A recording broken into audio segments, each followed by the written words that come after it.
our overarching kaupapa is mā te ture mō te iwi, by the law, for the people, because ultimately pretty much all Māori who are working in the law, regardless of where and how we're using our different legal skills, we all have this single desire to effect change through the law for our iwi.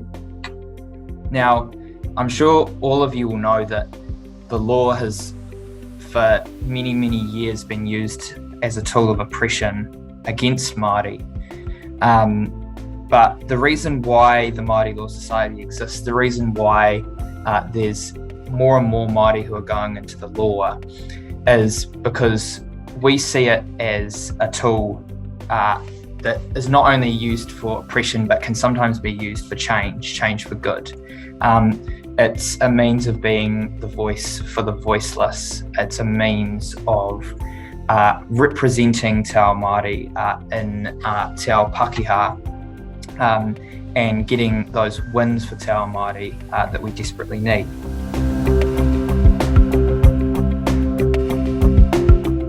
My school journey wasn't exactly smooth sailing. And I do not encourage this for anybody that's listening, but I actually was kicked out of school when I was in year 9, and that wasn't because I wasn't smart enough, but certainly was because of some of the pressures that were going on at home, and some of those things kind of centre around financial difficulties in our whānau, which is something that many whānau and families experience who are Māori, and am a proud benefit baby. So that was an experience that I had, and is an experience that many of our Māori tamariki and Tai tamariki, our teenagers, experience, and also have experienced some of the impacts of parents going into prison, which is really, really poti. It's a sad experience, but it's actually an experience that many of us have,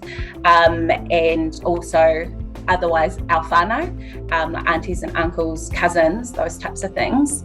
And also in terms of engagement in the education system. So I'm actually the first in my whānau to have passed NCEA level 1, and then level 2 and level 3, and all the other things that came after it. So I'm kind of an oddball in the whānau, and education was just something that was not necessarily not supported, but certainly wasn't something that was seen as an attainable goal in our whānau, and that's because of the intergenerational impacts that colonisation had on our whānau, the separation of our whānau from our marae, our hapu, our iwi.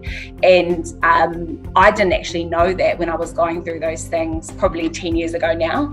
And now I know exactly why those things occurred, exactly why my family and my whānau friends still experience those things. And I can honestly say me coming to law school and coming into the law has been life-changing in terms of the viewpoint and the perspectives that I now have. And there's this saying, you can read about it and you want, and talk about what you've read, but there's a real difference between having had experienced those things and being able to talk from a lived experience. And that's, I guess, something that I offer and that I see every day as my point of difference in the rooms that I find myself in. If you are in the process of, thinking about going to university next year, for example, and doing law, get involved with those Māori Law Students Associations. Those are your whanaunga at law school. Those Māori who are thinking in the same way as you and has the same goals for their hapu and iwi as you.